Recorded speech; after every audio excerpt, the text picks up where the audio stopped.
I'm Jim Collison, and this is Gallup's Call to Coach, recorded on August 4th, 2021.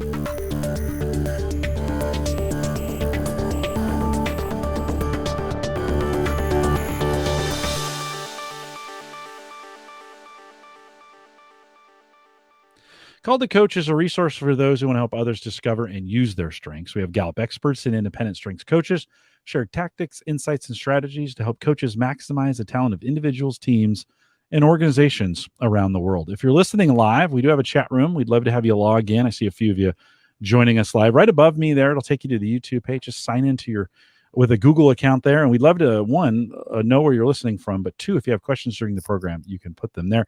If you have any questions after the fact or you're listening to the recorded version, send us an email, coaching@gallup.com. That account works for just about everything. And then don't forget, subscribe to Call to Coach on your favorite podcast app, or you can subscribe right here on YouTube. Belle Lockerby is my guest today. She has developed and delivered entrepreneur capacity building programs at Belle. It sounds super important. That helped over 1,000 people change their thinking so they could reclaim their confidence. We're going to talk a little bit about this in the program. Redefine and redesign how they launched and grew their business. She holds a postgrad degree in change management, is a Gallup-Certified strengths coach, and maybe the first one in Australia. Is that right? That's correct. Yeah. And utilized both CliftonStrengths and BP10. We'll spend a little time talking about that there to help transform information into meaningful impact for those in the startup space. Her top 5 are connectedness, relator, futuristic, strategic, and ideation. Belle, I love to say this. Welcome back to Call to Coach. Thank you, Jim. It's been 7 years, I think, since we did the first one. A lot has changed. It has. A lot is. Why don't you take a second? They've been hearing me blab on. Why don't you take a second, catch us up, give us a what's been going on with you over highlight the reel half decade? Yeah, just give us a little update on what you've been doing, what you're up to. Yeah, sure. So, lots. So when I kind of first certified, I was really, focused on helping people celebrate what was good about themselves, and my business was very early in its stages then as well. So I was running workshops. I went through some, relationship changes. So while I was busy helping these women, so it was predominantly women that I was working with in programs that I was developing and delivering, they were rebuilding their self-confidence and understanding their strengths and their talents and how they could design a business and an income to help them in a way that worked for them.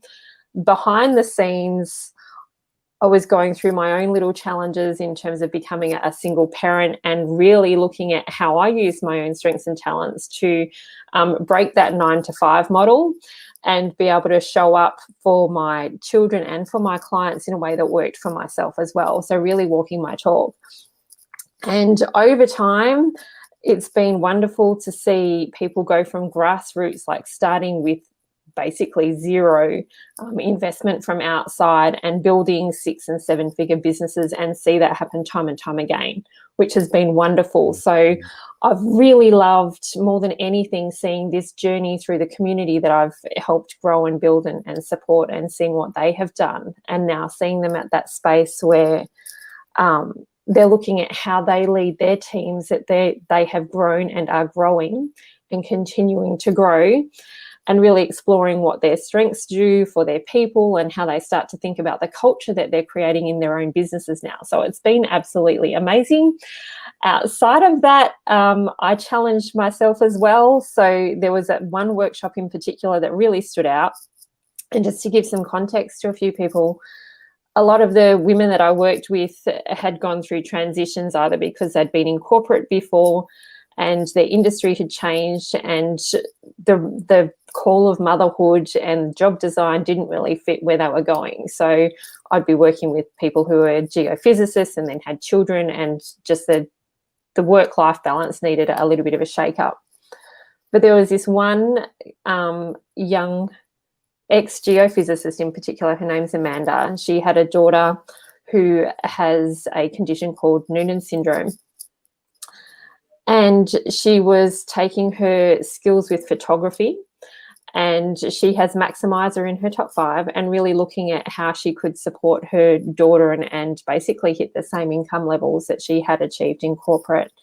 And I remember her asking me this question around how would she be herself in business when she had been so conditioned to almost wanting to fit in a certain box within the corporate space. And I stood in the room and I said to her, there is great strength in choosing vulnerability. And internally I cringed as like I Brene Browned the room with my response.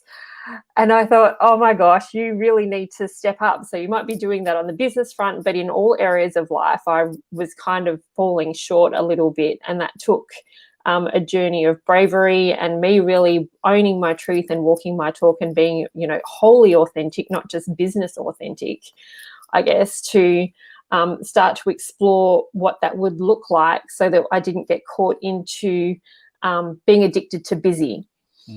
So I learnt to surf. I was over 40, learnt to surf, which was amazing. So the beach is not far from me here.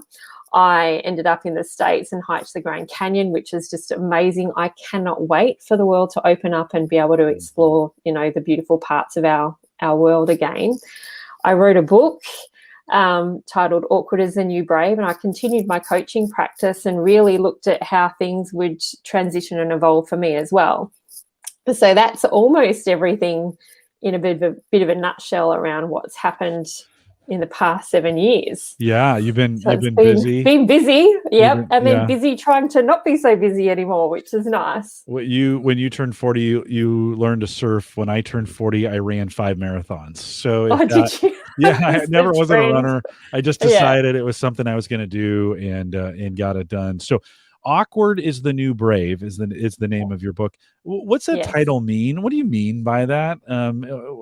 If I were to read that book, what would I expect to get out of it?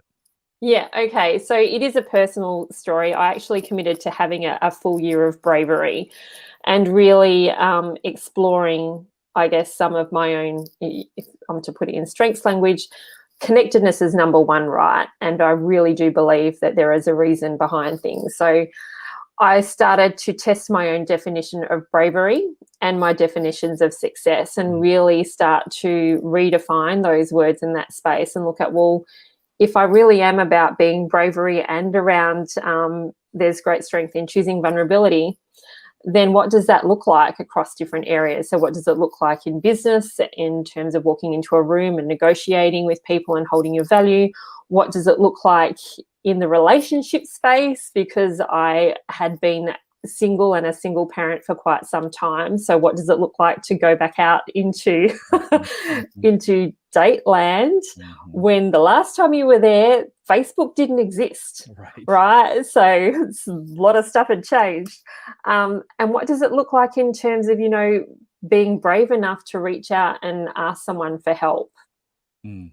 So I'd almost, I kind of got to this space of feeling as though I had become so strong from life experiences that I had been through. So probably things that I don't think were ever in the first interview that we did together, Jim, but I had lost my mother, my father, and my older sister by the time I was 34 years old. So it was a lot of loss in a short period of time. So my resilience muscles were great, but my capacity to be vulnerable in all areas, not so much. So I had to really start to look at how I'm actually going to say, you know what, I actually need help with being vulnerable and start to step into that. So the response from the book was great. It does address a lot of topics that people maybe haven't considered, and it's really about challenging people to look at how they are currently brave and also how they can build their own bravery muscles in a practical way and with some embarrassing stories on my part, hence the awkward side. We all have those embarrassing stories. You and I were talking about that a little bit pre-show. When you think about your own top 5, your own journey of being brave, in what are there particular themes or particular talents that you either needed to lean on or work on in this area? Did any of them? You can go outside of the top 5 if you need to go to 10 or 15 and pull those in. But can you share a little bit of that with us? Absolutely. So connectedness, definitely, I think when you look at the story. So one of the points that I look at with exploring definitions of brave or success or any other words is how did that start to evolve, and where did my definition of those words come from, and how did I form it, and then how was I actually going to be brave in that space. With Relator in particular, for me it was around finding the right people. So similar to how we can talk about having a board of directors, I'd have like a board of besties, I guess, or like Bravery besties who would actually come and be brave enough to do some of these things with me. So really looking at my Relator and the deep connections that I had and who I could reach out to as I embarked on this 12-month journey, and who could support me in different areas. So a good friend of mine, her name is, in the book, her name is Lauren. And I reached out to her because she was very good on the vulnerability space in terms of talking about mental health and mental wellness, and, you know, really being open and real about things. So I reached out to her as my first port of call to say, look, I'm really focused on developing this. This is what I've observed in you, that you're great at communicating in this space. Can you almost be my coach or mentor as I journey through this? And for each kind of activity that I was undertaking, I would have someone in that space. So Relator really helped me in terms of identifying my support crew as I went on this journey, which was great. Ideation, like I have to manage my ideation because it can lead me down like shiny rabbit holes all the time and derail things. So in the writing of the book, I had to manage that a lot, which was really interesting. But in terms of coming up with ideas on how else I could be brave, it was great from that perspective, and, you know, really pushing the boundary. Futuristic really was around envisioning what that whole year was going to look like, and really mapping out what the steps were personally, and then sharing that with other people who, since the book came out, have chosen to go on their own brave journey, which I think is, you know, really important for us to consider on how we rebuild ourselves. And then strategic is about that best path forward. So I would almost order things to kind of say, if my goal is to be vulnerable and be brave, where's the starting point on this journey? And in my experience, building those bravery muscles comes with doing the smaller things first, because you do get that dopamine hit around ticking something off your list, and then you start to build that self-confidence that you're going to tackle the next thing, and then go after the next thing as you kind of go through that process. So whether it was around having really hard and heartfelt conversations in a safe way, or facing a fear of frogs. I do have a fear of frogs. It's not rational unless you're facing like a poison dart frog in parts. You do live in Australia, and you have some weird animals there. We do. I'm fine with snakes and like all our other deadly things, but frogs, I would run a mile. So so really important, I think, in terms of looking at what's already within you, and then who within your community, whether it's work or personal, what do they bring to the table, and who can you actually reach out on? Because as you go through transformation, you don't necessarily have to do it alone. So I think one of those first brave steps is to reach out and kind of say, actually, I need some help in developing myself, or developing my business, or developing my idea.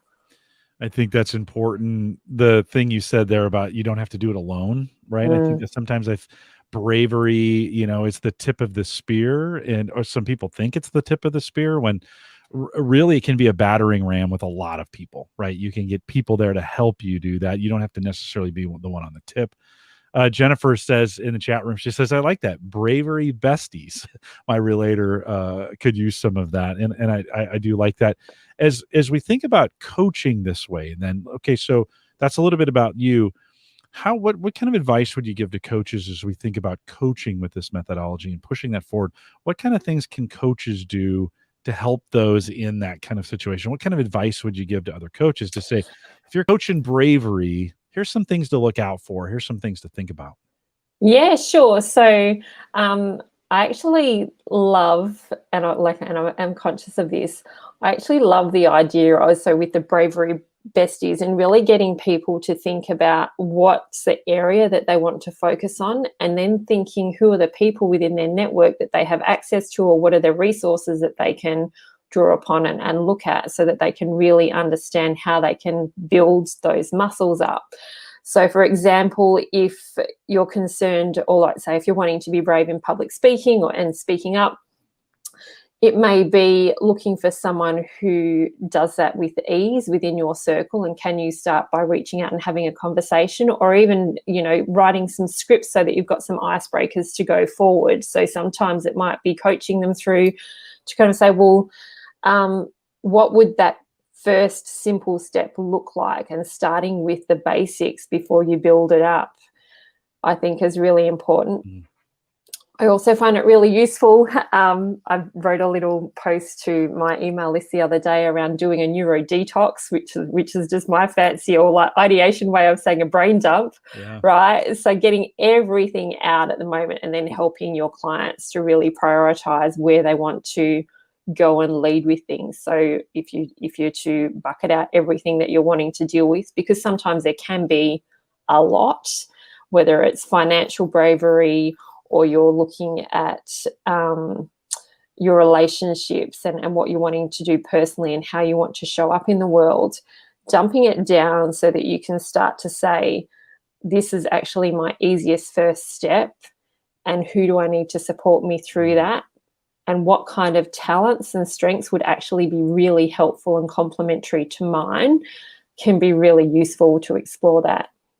So Lauren, who I mentioned before, she has empathy in her top 5.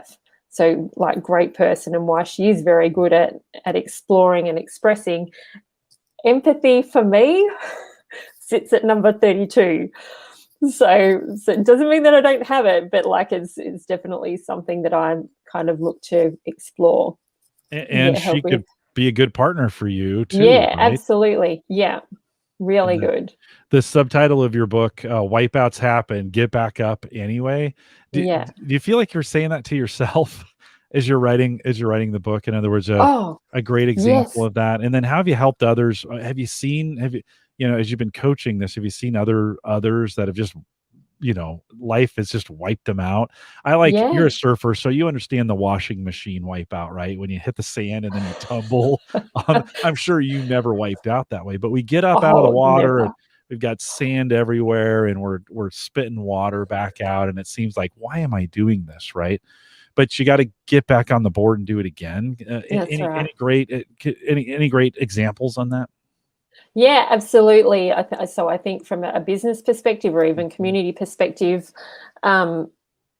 we are subject to global economies, and it was part of how the programs that I was developing got started. So Western Australia's main industry is mining, so they had been through like boom time, which is what it was referred to, and then when I started the programs, they had gone through a bust.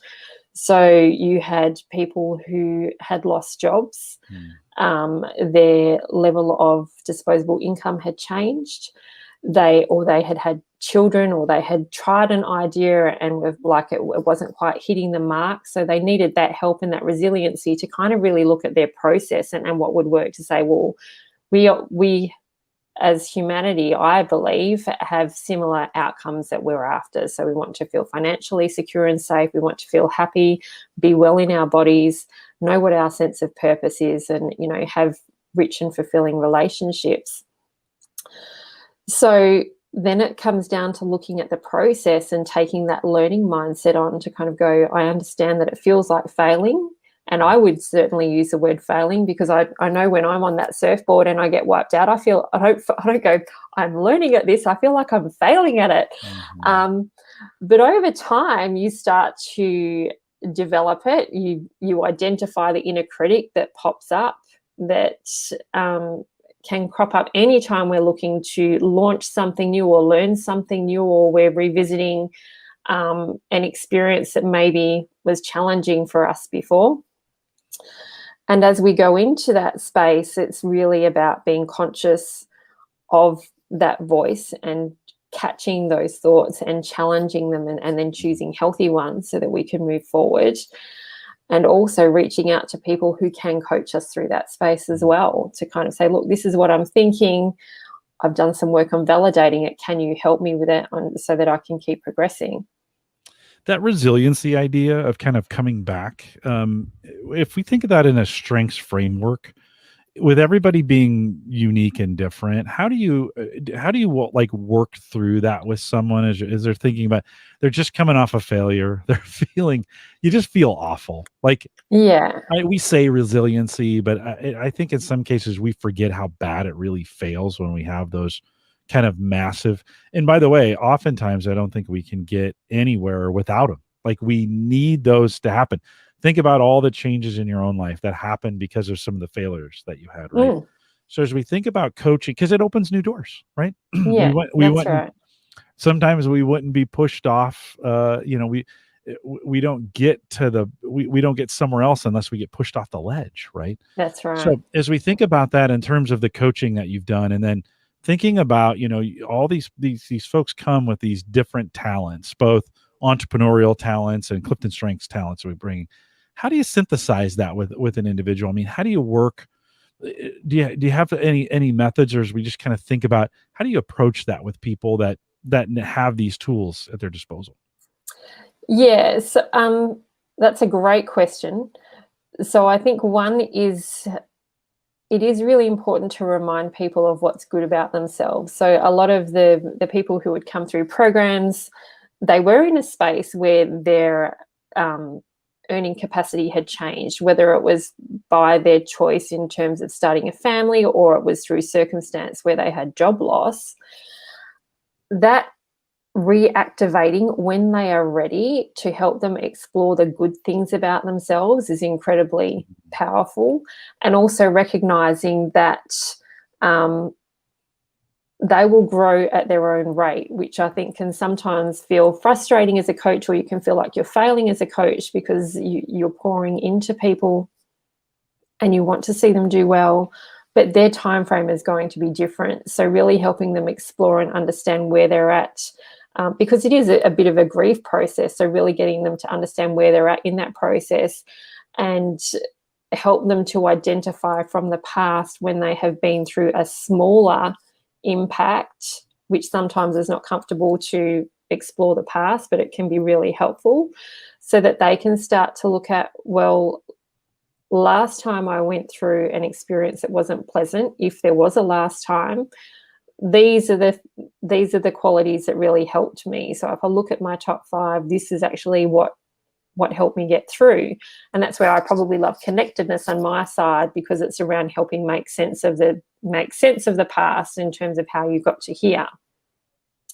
So I think that's one thing that's really important. And then I use a framework called septennials, which actually comes from a writing technique, which is to chunk things down into 7-year blocks to look at how have you even created your definition of what failure looks like, and how can you create a healthy version of it. So what were the lessons that you learned through childhood, through your teen years, through early adulthood, and what are some of the key points that you can pick out, and which of your strengths have helped you to be resilient through that, and which ones can you use to move forward with a new definition. Because I feel once we have that awareness and we're ready for the awareness, so there is this phase of like awareness readiness, then you can make a decision around moving forward. But if you're not ready to be self-aware, then it's going to take longer. And that was an important lesson for me to kind of learn as well through coaching people over time, is I would feel frustrated because I'd say, oh, you're so inspiring, Belle. And internally, I'd be like, externally, that's great. And internally, I'm thinking, why haven't you done anything? Yeah. So which is just being real, but it's to learn that their time frame is different, and that's okay. So sometimes I would get calls from participants maybe 12 months down the track to say, hey, I just wanted to let you know that I've actually launched my business. There were some things going on, and this is what I'm doing, and what you shared was really helpful. So a good lesson for me. Well, you mentioned 7 years, right? And that's Yeah. kind of been the distance between the last time I talked to you and we had you back on. I mentioned to you in the pre-show, I think that we have a really good opportunity. 7 years ago, I wasn't thinking, I think completely different today than I did just 7 years ago. It's a good time period to think about. Do you in that time, do you feel like your own failures prepared you to help people, like, because you did that, now you can look when someone else is going through it, you can say, you know what, I've walked that beach. Oh, I've ridden yeah. that wave, and let me tell you how this ends, but let me also tell you how it begins again. Do you feel like that prepared you for that? Yeah, absolutely. And I I would say that I even had failures like prior to that 7 years to draw upon. And that was, even like, if I reflect on it, it was part of my journey. So when I first started running workshops and taking people through everything, because I had been in the corporate space for, a good 20 years as well, I wouldn't necessarily share a lot of the life events that I had been through. So I didn't necessarily talk in the very first iteration of the program around growing up with a mother who suffered from depression and then took her life. And I didn't talk about losing my father when he had cancer, or losing my sister and what happened with having like a 5-month-old baby and working full time and getting the call to say, your sister has passed away, and basically it's just almost flipping a humanity switch off a little bit to go and deliver a presentation and then leave, which when I look back at it is not great, right? It wasn't healthy. But the more I started to improve the programs that I was delivering, the more I would really talk about the importance of well-being and on taking care of yourself and celebrating your strengths in a bigger way, and sharing how to go through those journeys and that you will be okay. And everyone has a story. Sometimes they're just not brave enough to talk about it and share it. But what I would find is when I would share these things with the group around well-being and the importance of doing things like going and checking your bloods and making sure that you have the follow-up with doctors and paying attention to your mindset, I would get messages from people to say, you know what, I'm not ready to start a business at this point in time. I need to go and take care of some things myself because you've actually made me realize that something's off. So for me, that's a success story because you've affected change in a bigger way, and that helps generationally as well. So it's the difference between a family having both parents present or co-parenting together, or having a parent burn out and not be fully functional for their kids. So for me, that's a really big thing to help people realize and recognize. Yeah, no, I think sometimes you don't wish these experiences on anyone, but we do No. experience them, right? And Yeah. they're a part of our lives. And so going through that and then having a positive change to say, hey, what can come out of this? This is what happened to me. To have that resolve, that resilience that you're talking about, I think Yeah. is important. Belle, I want to shift gears just a smidge, but I want Go for it. to, before COVID, all we talked about was entrepreneurs. Like that seemed to be the biggest topic. COVID hit March of 2020, and like the whole topic, I shouldn't say it that way, but I felt like from my seat, like we stopped talking about it in some ways. But well, let me ask you, being an entrepreneur in August of 2021, is it still as important as it was 18 months ago? And what are you doing in that space? So yes, I still believe it's really important, and it really comes down to change and adaptability, right? And looking at what you can do. There are some industries that have been hit in a really big way, tourism and travel in particular.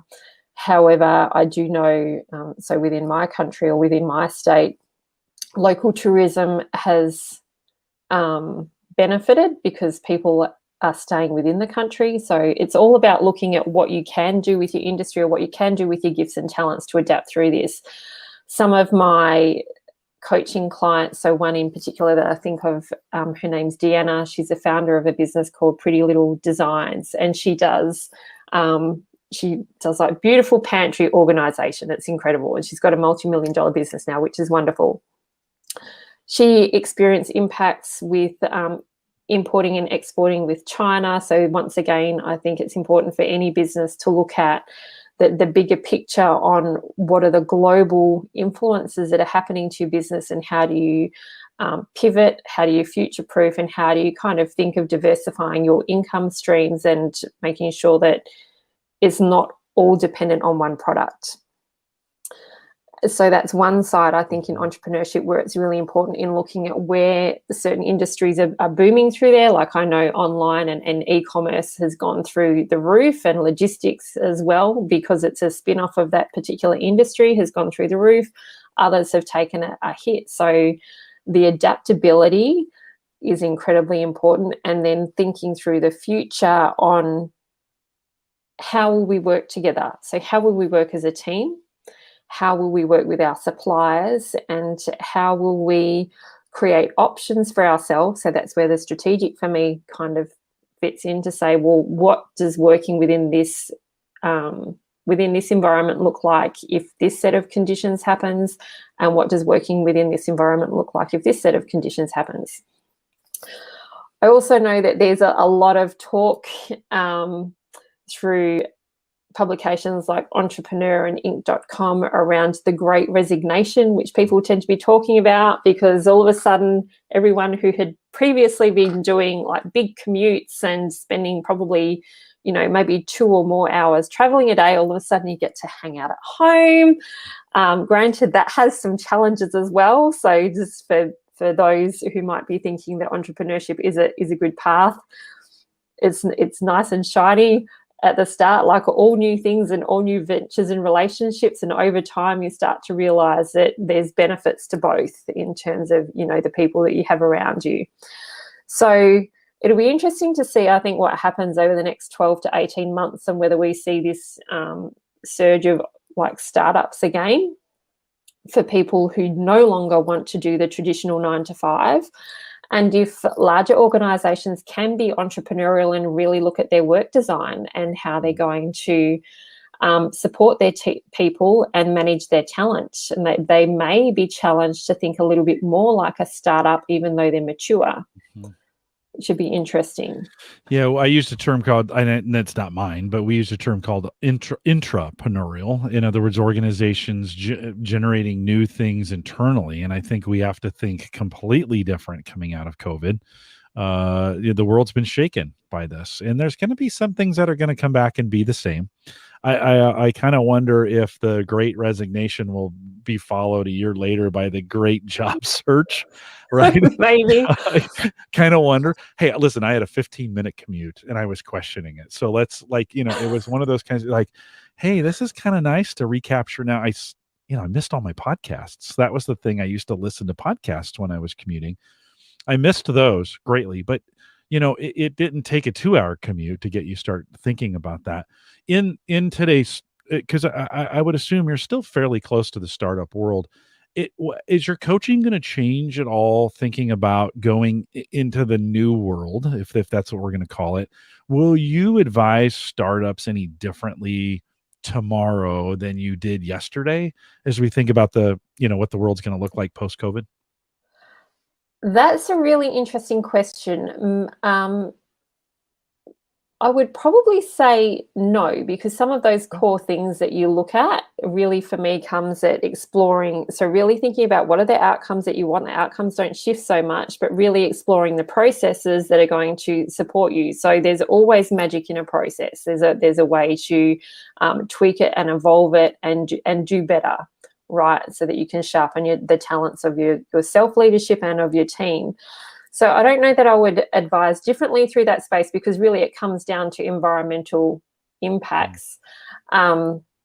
Unfortunately, with COVID, globally, we tend to experience pandemics once every 100 to 120 years. So it'd be interesting if on future leadership, they kind of map that as a long-term strategy to consider, like, what happens if. So that's probably, I think, a big thing that was missed by lots of businesses on business continuity plans. And, you know, I definitely saw people in larger spaces who hadn't been proficient with Zoom meetings and managing teams that way, kind of, you know, really had to work to speed to get their heads around it and bring people on board. Whereas a lot of the entrepreneurial space that I deal with, they're actually quite good with technology and adapting, especially like when you're bootstrapping things together. You work out how to be agile and how to make fast decisions so that you can move and pivot. So I think being aware of the environments and how they're changing and transitioning, and what you want to create for your customers and your employees, and even yourself personally, is really important. So for me, the coaching questions and areas to explore don't necessarily change, but encouraging organizations to look at how that plays out, I think, is really important, so that you've got a little bit of a playbook as opposed to being dependent on one strategy, which is a risk. 5 years in a business cycle is a long time when we think about that. If we have a pandemic every 100 years, let's just say, any plans we build today probably will never see the light of day the next time. That's right. Because we have short memories when we think about that. You know, 5 years from now, I remember, you know, we have discussions like, 2008. I mean, that was a long time ago. Well, it was a long time ago. But it really wasn't when in the scope of things. It just feels like it was a long time ago. You know, a lot of the things that happened then, if we try to be ready for them now, will they happen again? I mean, there's just tons of questions on that. When we think about, let me twist that question just a little bit. When you think about the way you coach strengths and entrepreneurial talents coming out of COVID, will anything change for you on that? Did you learn anything through this process? You're like, I'm for resiliency, and you mentioned well-being. That may be something you coach more on, but anything like that you think you'll be changing, emphasizing more in your coaching going forward? So personally, probably more on the self-leadership. So how will you lead yourself through change, and then how will you lead others through change, I think becomes really important, because that change is a skill that everyone has been exposed to on a very large scale right now. So looking at how you take those lessons and what does that look like for yourself and for your organization as you move forward. So definitely on the self-leadership, I think is probably a space that I'll look at more. And really, if you want to lead your team, it does start with, like, what's the blueprint that you're creating for yourself so that you can do that, and really exploring that design process. So whether it's like personal design and work design, and then also your organizational design. So probably there'll be a little bit more attention on that in terms of how we choose our responses. George has a good question in chat. He says, Belle, what was it like being the first strengths coach in Australia? A little trend setting. I mean, okay, like today we look at this and we're like, well, yeah, why wouldn't you do this? But like, 6-7 years ago, you took a chance, right? You kind of took a chance on this system. You took a chance on us. We didn't have a lot of coaches, obviously, in Australia at the time. You took a chance on us. And then he says, please share some of your startup experiences. But what was it like? And how did that propel you through this time? Oh, okay. So that's a great question. So I really drew on my number 6 strength, which is belief. So in my top 5, I don't have any executing themes at all. Like they're more on relationship and strategic. So I remember talking to Peggy, who used to work with Gallup many years ago. I don't know how I'm going to get this done. And she goes, well, your number 6 is belief. So that's a good one to draw. I'm like, right, that's it. I believe I can do it. And I almost kind of used belief to create this competitive edge that I wanted to be the first coach within Australia. And it was partly because I thought it was so refreshing to see a tool that didn't slot you into a box and say that you are this and that's it, that really looked at the complexities of humanity on an individual level. So I absolutely loved that it was about celebrating what was good about people.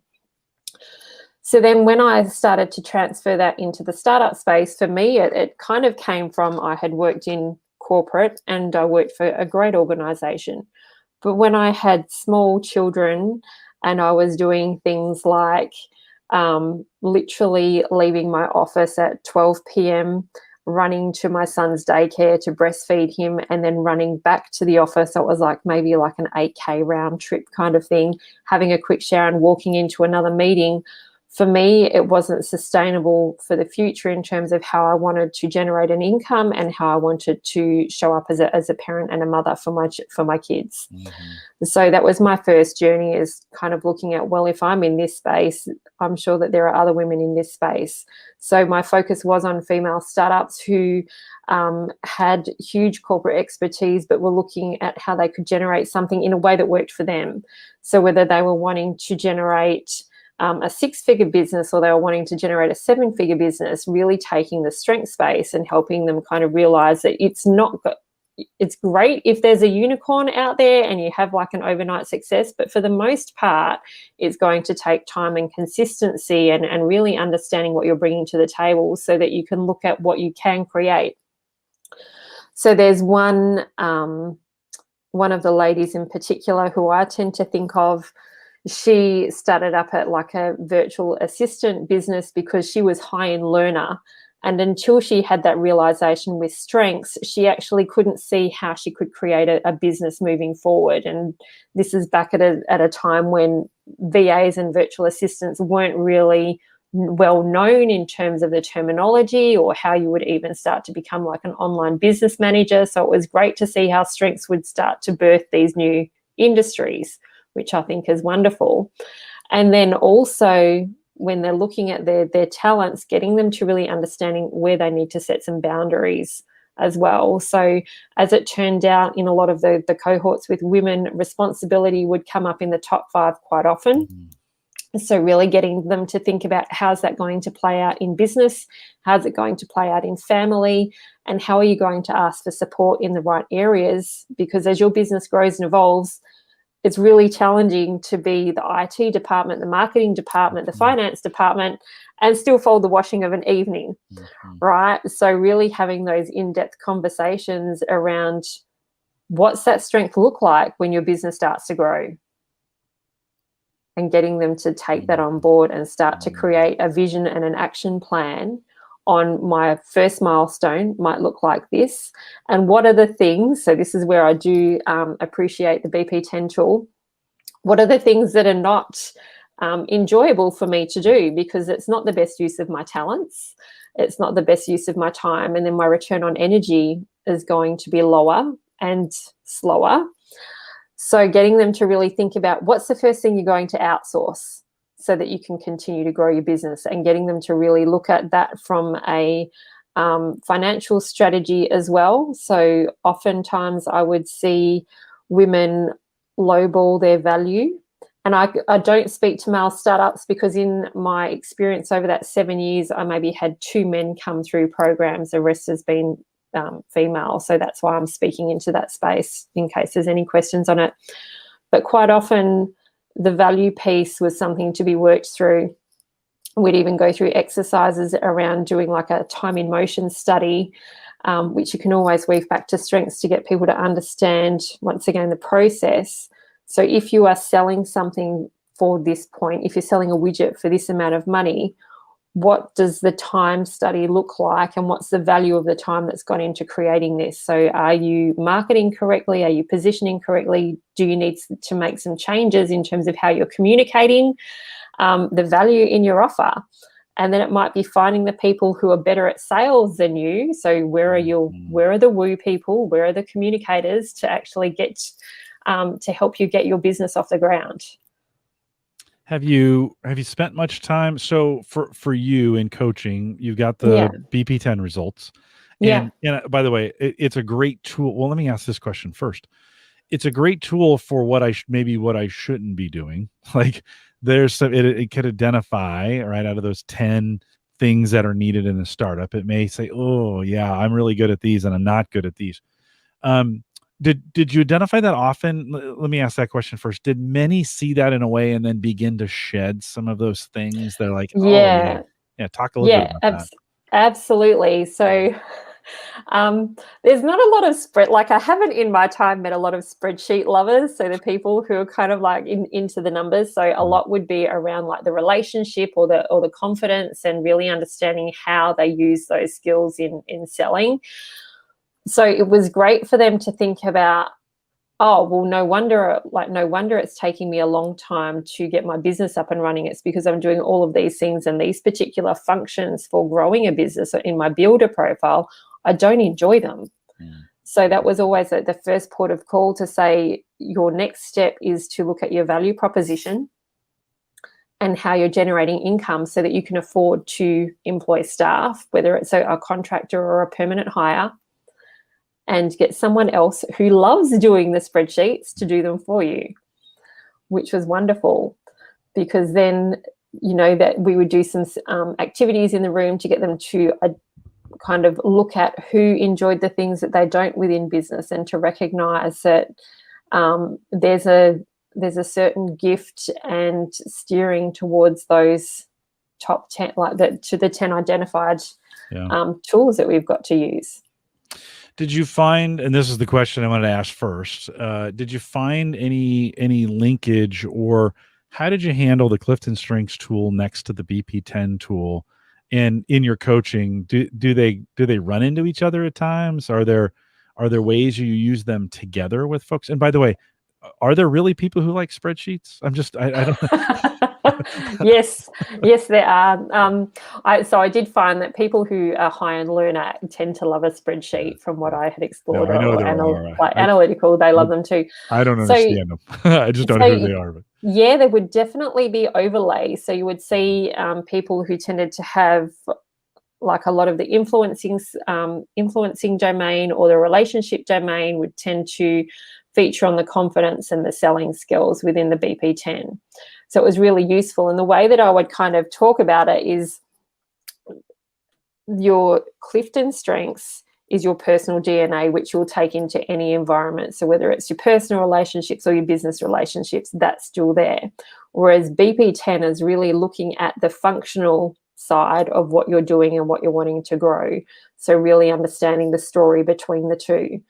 If they were focused on a personal brand, it might be how do you take your CliftonStrengths profile and use it in the messaging and how you're communicating with your customers. So really looking for opportunities to talk. So for example, if they were a learner or they had intellection, were they actually celebrating that in their marketing strategy or working with someone to help them celebrate that in their marketing strategy and display their expertise so that they were positioned as the go-to expert?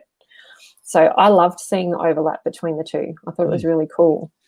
So there may be some coaches who are watching this saying, wait a minute, BP10, like what is that? Well, okay, so we don't have enough time to dig into that today.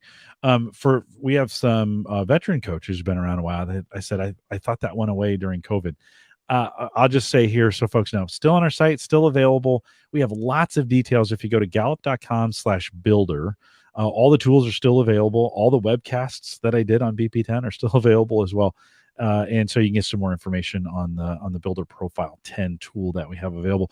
Good to hear. I haven't done a BP10 podcast in a while, so Belle, it's great to hear that you're able to link those two together. We hear some real life stories.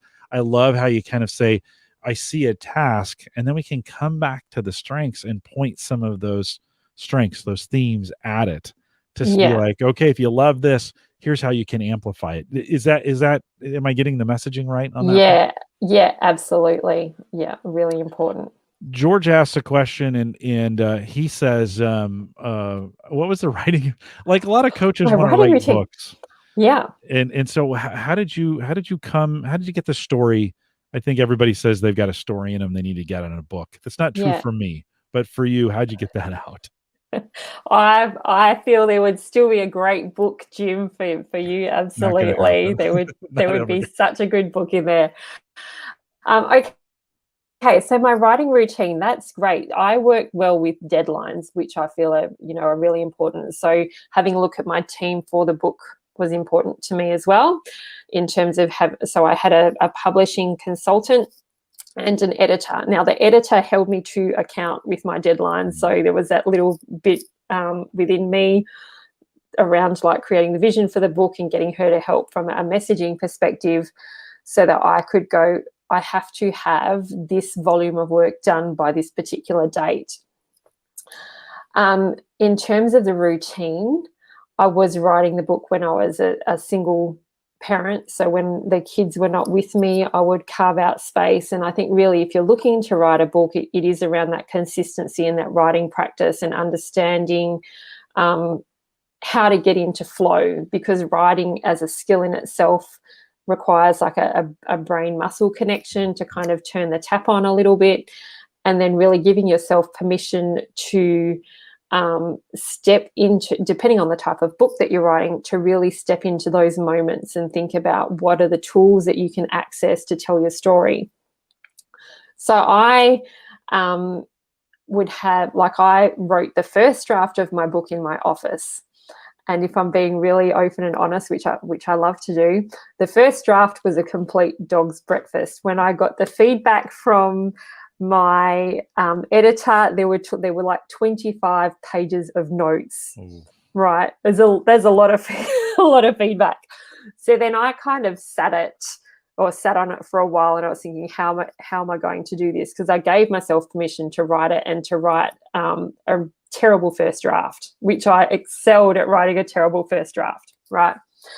So once I had the book out, I took all of her feedback and I sat down and I worked through it again. So I love Post-it notes and Trello boards in terms of getting the organization, or doing like the neuro detox, which I talked about earlier.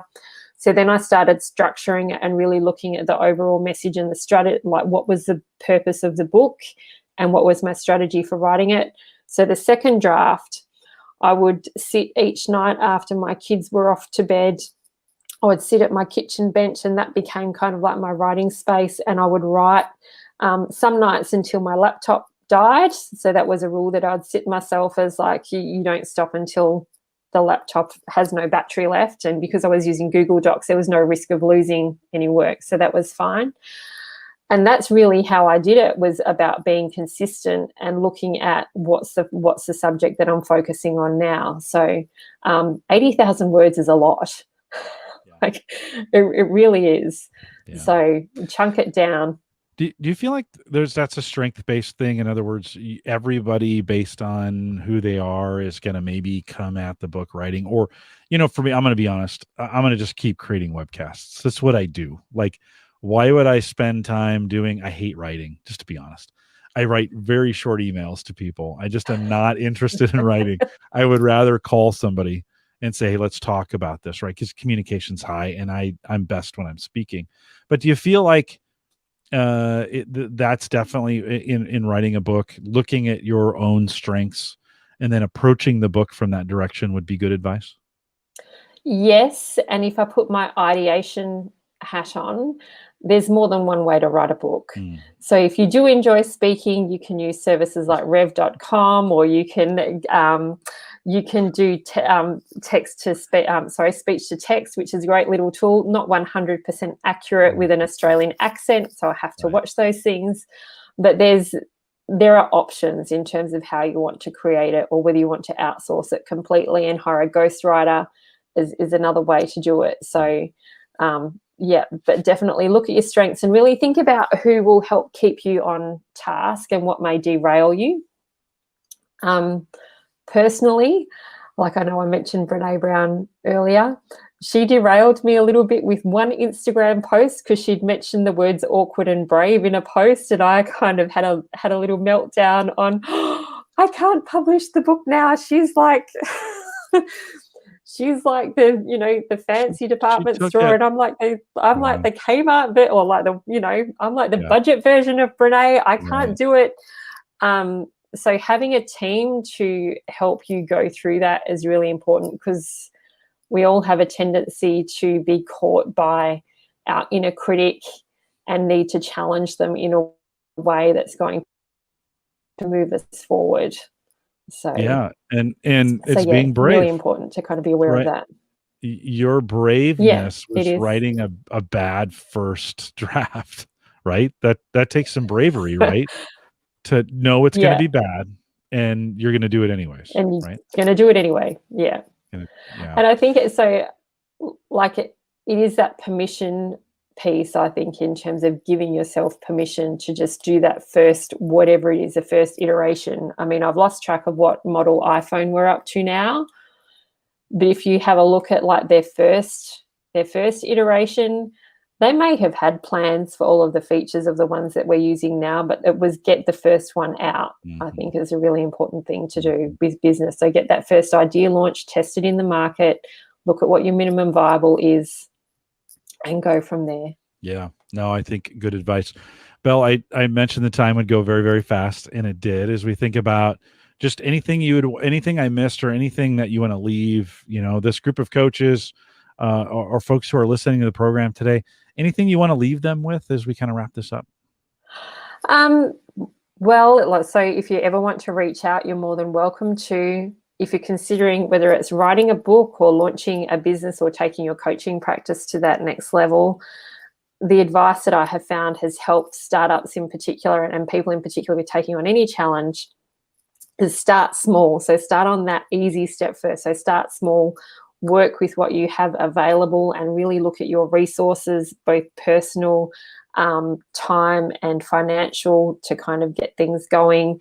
And then believing in yourself is by far the biggest thing in terms of moving forwards and getting that success. And if that's something that you struggle with around hitting that next level, coaches are amazing to do that. I firmly believe coaches need coaches, and that's how we continue our own growth. Yeah, everybody needs a coach. Yeah. Belle, if they were going to want to get in contact with you and a website, how would they get in contact with you, and how do they find you? Yeah, sure. So you can always head over to my website, bellelockerby.com. If you wish, you can book in for a free 30-minute chat to talk about what that next design iteration might look like for you. Otherwise, you can find me over on Instagram at Belle Lockerby, on Facebook at Hey There Belle, and then over on LinkedIn as well. You can find me at Belle Lockerby too. So I'm happy to connect on any of those platforms. It's all good. That's good. I always appreciate that. Not hard to find. I found your book in about 7 seconds with a quick search when we were doing that. And so Belle, thanks for taking the time today to just kind of catch us up on what you're doing. So great to hear from you. Great to hear your experiences. Hasn't always been easy in the process. You've been through a lot, but great to catch up with you. Thanks for coming on. It's awesome. Thank you so much for having me. You bet. You hang tight for 1 second. With that, I'll remind everyone to take full advantage of all the resources we have available on both on BP10 and CliftonStrengths. You can head out to our to now the new Gallup Access. Head out there, gallup.com/CliftonStrengths. Although I shouldn't say new, it's like a year and a half old now. So, but you can out there, gallup.com/CliftonStrengths. Log in, and lots of resources available for you. If you're interested in coaching, master coaching, or you want to become a Gallup-certified strengths coach like Belle is, you can send us an email, coaching@gallup.com, and we can get all the information back to you on how you do that in your region. We have both virtual. I mean, we've been 100% virtual on that training, but we do have some keeping our fingers crossed. We do have some in-person stuff coming up. So we're excited to be able to get that out as well.